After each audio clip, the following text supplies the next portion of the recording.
Hello everyone, and welcome to our video on the new moon in Aries that's taken place on the 21st of March. My name is Emmeline Muldoon and I'm with Emmeline's Astrology, and I'm here today with Jim Delacolli.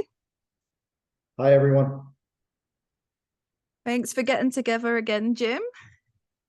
Thank you. Looking forward to it. Yeah, we love doing this. We get together, for those of you that are new to the channel, twice a month to talk about the new moon and the full moon each month. It gives us a chance to reflect on the astrology at the moment and give you some advice on how to work with the moon energy. And so let's pull up the chart so you can all see what we're talking about. Now, I've made this chart for Charlotte, North Carolina, where we are located. But, you know, as I always say, the houses are going to change depending on where in the world you are. So look at the planets and the aspects that the planets are making, but don't focus too much on the houses because it's going to change depending on where you are. But the moon never changes. The moon will always be in the same point. So that's a good way to look at it when you're actually relocating your chart. If you do that, is the moon in the same place? Yes, that means you're good. Okay, so the moon in this chart, the sun and moon come together. That means it's a new moon, and it's at 0 degrees of Aries. So this is a big new moon for lots of reasons. This is the beginning of the sign, and the sign that's the beginning of the zodiac. So just the representation is new beginnings before you even do anything else with this chart. Yeah, and key reminders on 0 point Aries are you need the change is here. What's your job in the role of the change that's here? Also remember, because it's a beginning point, you're planting seeds. You're not sure what you're going to grow yet. You're not sure how it's going to grow. And you're not sure what's going to be produced from that. So kind of have that in the back of your mind as all this change that occurs and is occurring happens. You need to be more of that gardener that's planting seeds.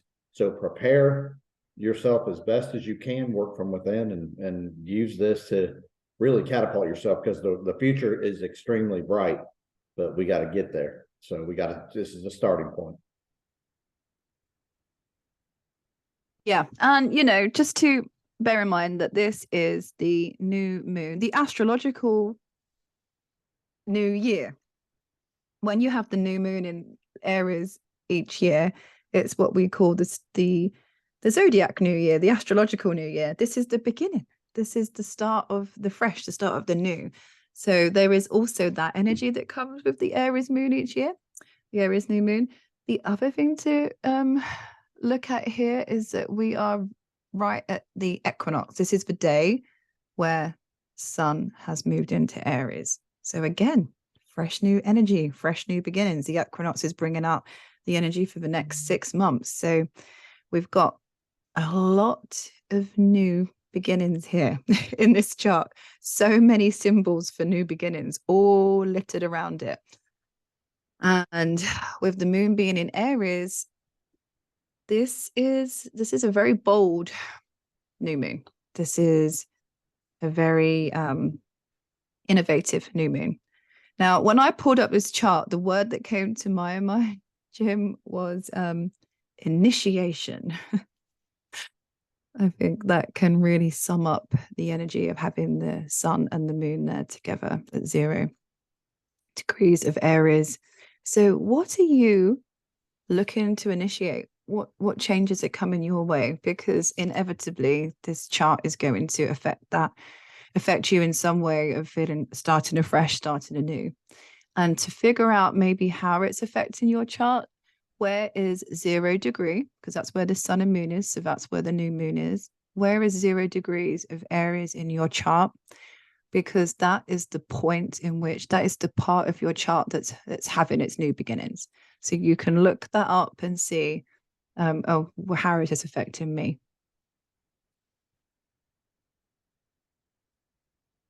Yep.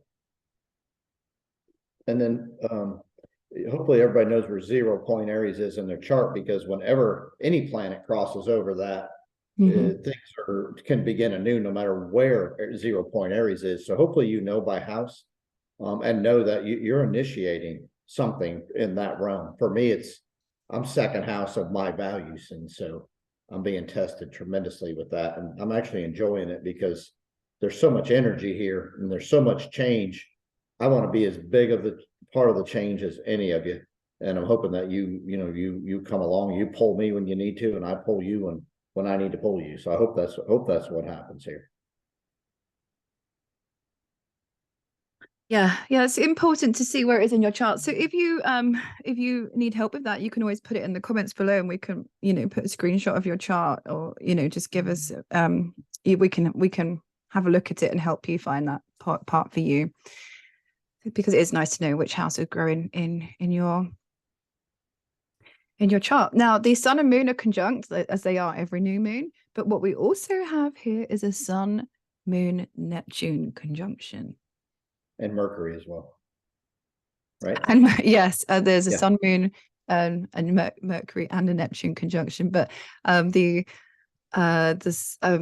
sun and the moon conjunct oh my goodness, Neptune. Oh, it's confusion over words. Isn't that funny? I stumbled over my words at that point. That's exactly what it can represent. Communication being confused. Oh, that's quite funny. The symbolism is off the charts. So look for your intuition when we put it into Neptune, because that's the best way to pull out the energy, because it might be with the Neptune being right there with the new moon that the information we're getting doesn't quite seem clear.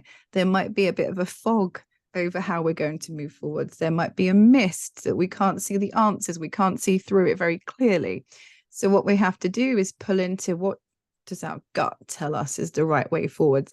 It's almost like you have a blindfold on and you're walking through and you're trying to get across the meadow, the grass, the field, and you don't quite know the way because you can't see, but you're just taking it one step at a time, and you're just trusting your footprints. That's the steps. That's kind of a good way to think about it. Is I can't necessarily see the way forwards, but I can try and feel the way forwards as I'm moving ahead with this energy. And this is what I'm doing, and so the reference should be for all of us, because I'm not worried about my house or any of my natal planets here. I'm worried about this configuration.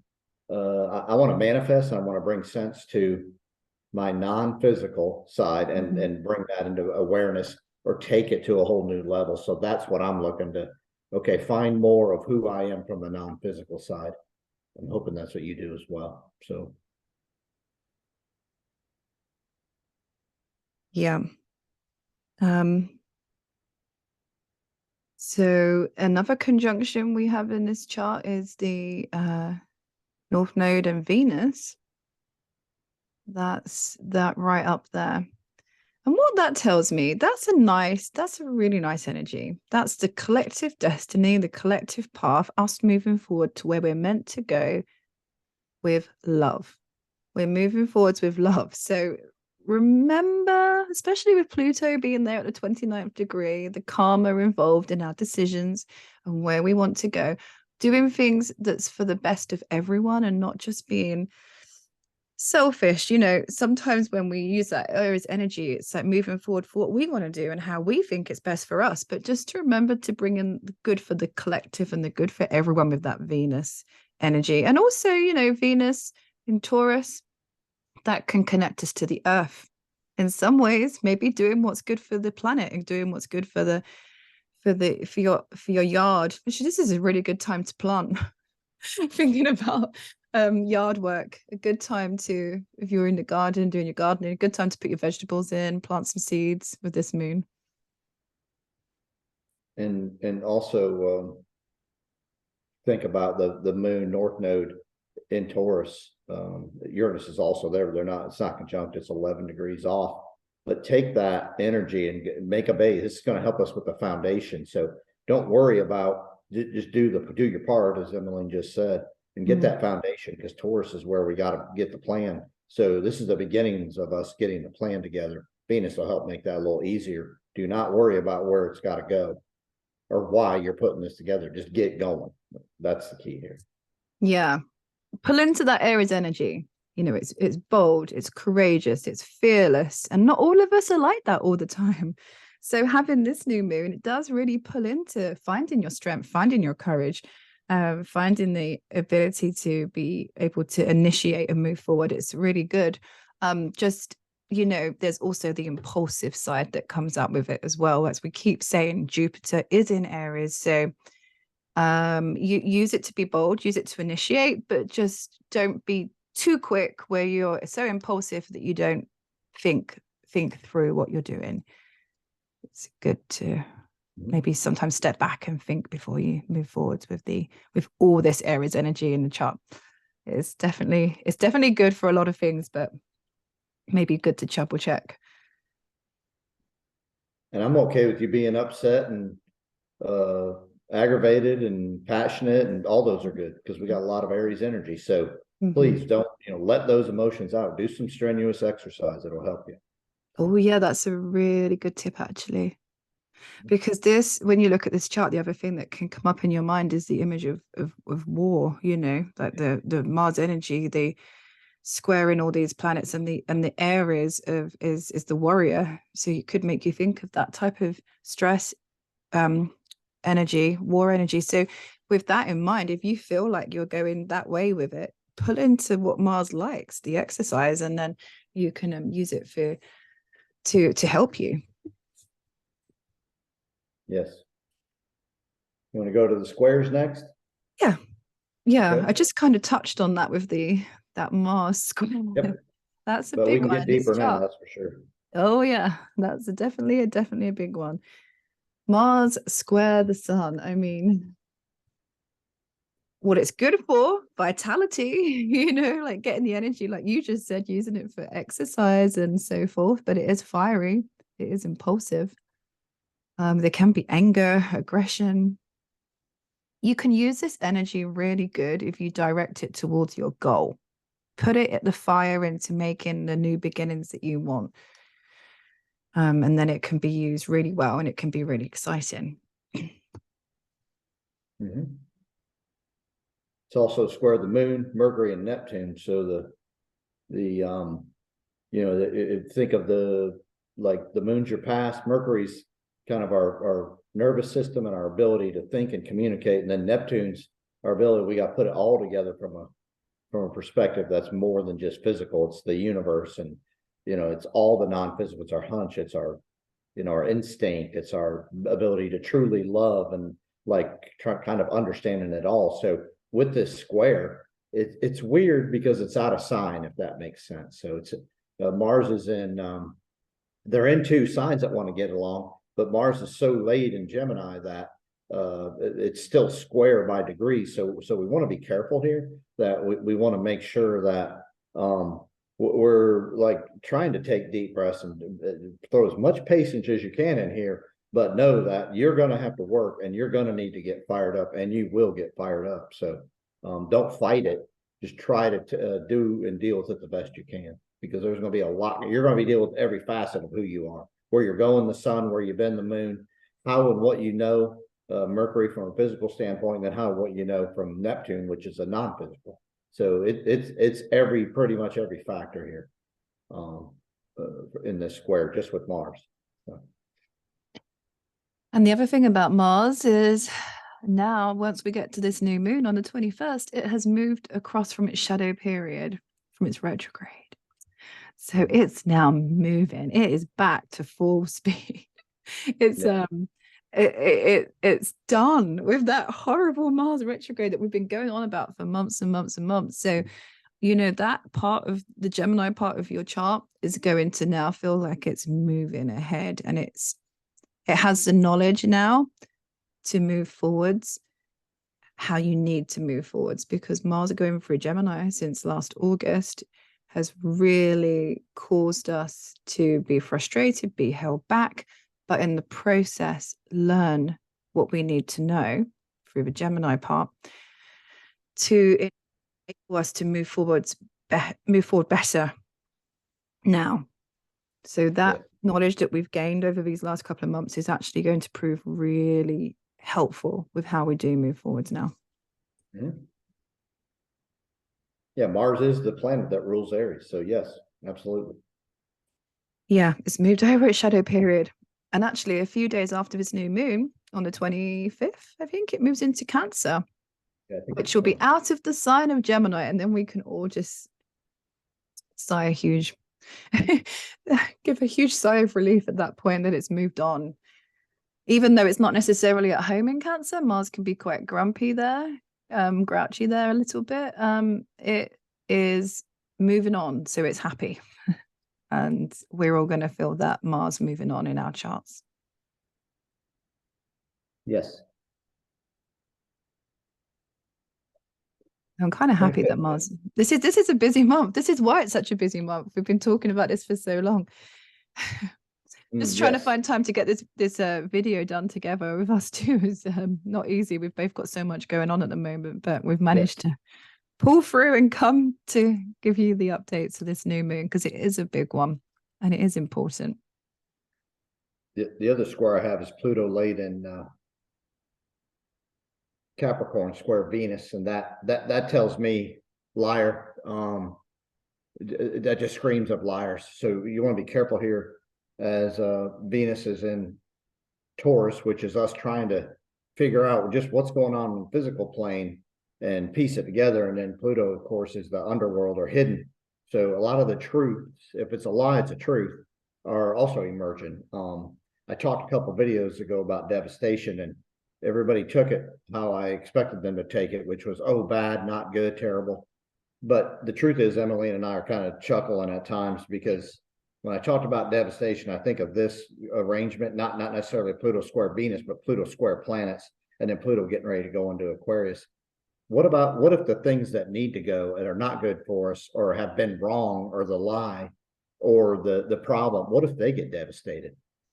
I don't think anybody ever looks at that, and I kind of chuckle when I do that, because astrology deals with both ends of the spectrum, especially Pluto. So when I say devastation, quit running off the deep end, everybody. And I know you do, because I know that's what I tend to do, but I did it way more before I got into astrology than I do now. So devastation could be a great thing, because it might wipe away something that you didn't need anymore. And I think that's what's coming here as Pluto leaves Capricorn and heads into Aquarius.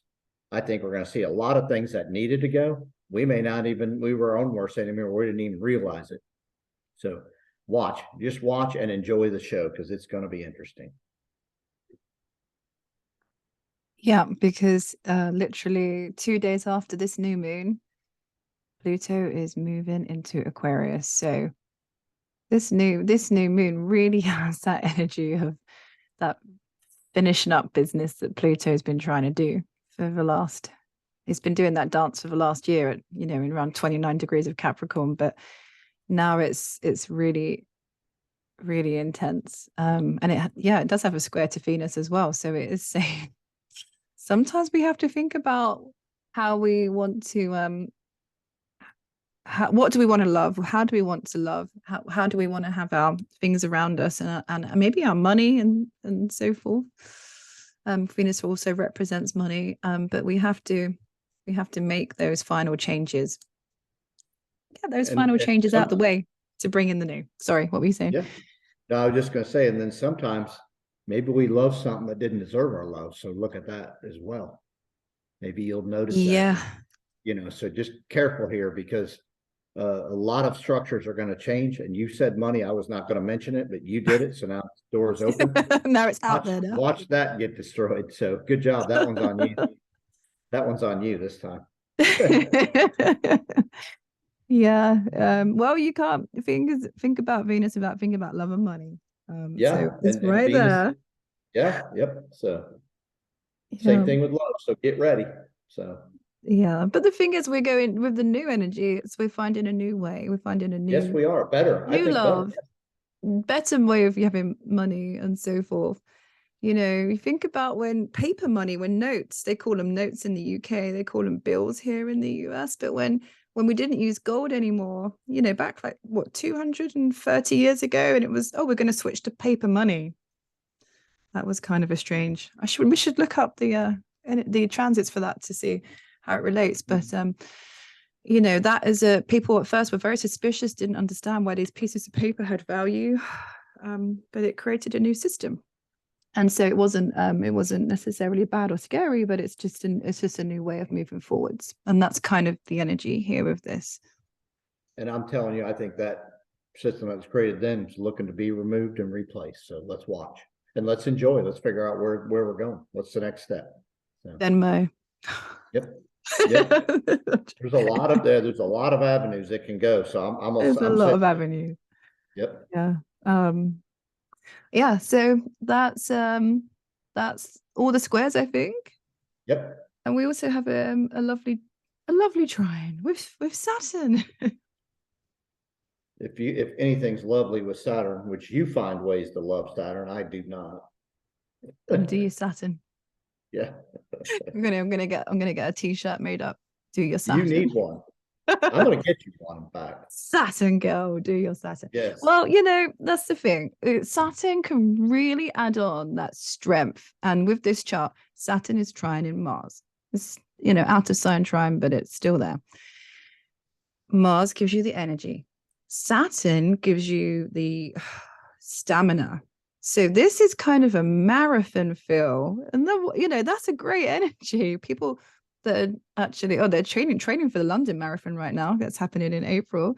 But it's that sense of being able to put the energy in for the patience and the willingness for what you want to be able to grow. You're going to be able to cope with the long term here. And that's what is nice about it. With all this change and all this growth and all this endings and breaking away, Saturn Mars is saying, we've got this. We can get through. We have the stamina to go through this growth and bring about these changes. That's why it's nice. Yeah, and you know, Saturn just going into Pisces, right? And then Mars trying to leave but hasn't left yet. Gemini, that you push forward and finding your truth from all of your aspects. Saturn, the quest is going to be for the next 2.5 to 3 years is be find your Neptunian, Piscean energies that or abilities or powers from your past that you need to tap back into or do the work to find them. You really can clean up your health here. But I'm looking at I'm looking at this aspect as a student / teach. What do you want to know, learn? What do you want to share? And then live on either end if you're not going to want to do both. So be the teacher or be the student. Huge opportunities here for this because they're going to work together and can have a long lasting effect where you can really apply it to your life. Yeah. Yes, I think we've is that a wrap? It is. Everything's on one side again. Find which side of your chart. We've talked about that in past videos, so hopefully you've seen them. Yeah. All the energy's on one side. There's nothing opposing anything here. So you got this. Figure out which side of the chart, where your houses are, where everything's going to be crammed in there, and go plant your seeds. Do not worry about where it ends up. We'll all figure that out as we go. You'll see in our videos in the future. So yeah, exactly. Everything. Yep. Initiation. Pull into the initiation. Be bold and have the courage because you're going to get a boost of courage of this energy to really move forwards. Yeah. And you won't be perfect, so know that. But don't worry about that because you'll get better and you will be better. That's what you and I are trying to do, and that's what we're going to beg the rest of y'all to do. Get better. Yeah. Aries doesn't care about that, does it? It doesn't have to be perfect. It just has to get going. It just has to start. It just has to carry on. So yeah, sometimes we can get a little bit that's a good one actually. We can get a little bit stagnant because we don't want to go forward because it's not right, or we can't get the chance to time to do it all the way we want to do it, so we just don't do anything at all, and that can be really frustrating sometimes. But with that's extremely frustrating with Mars and Aries. That's extremely, and so inaction is probably the worst thing you could do. So let's go. Yeah, exactly. So yeah, so we're moving forwards, and thanks Jim for making the time. I know you're really busy at the moment with all that's going on. we've got busy lives, and March is only going to get busier, so it's only going to go quicker. It's going to be tenfold from where we are today. So yes, thank you as well. And please comment, just so you know, I love answering comments. So please, yeah, drop us a comment. We're happy to talk on either of our channels. And also, if you like this video, give us a like. That's like really important with YouTube. And share it with a friend if you think that they could use this boost. This is a boost. This chart is definitely a energetic boost. and then hit the subscribe button if you like, but also hit the bell. I did some analysis for me. I didn't do yours. I can't do your channel, I don't think, Emmeline, but the subscribers that actually get these that are signed up my page aren't even getting them. So obviously we're missing something. And I don't know how to change it, but hopefully we can get that going. So I appreciate all that you do that do watch. Yes, we do. Yep. And until next time, everyone, we'll see you again for the next full moon video. Good luck. Bye, everyone. See ya.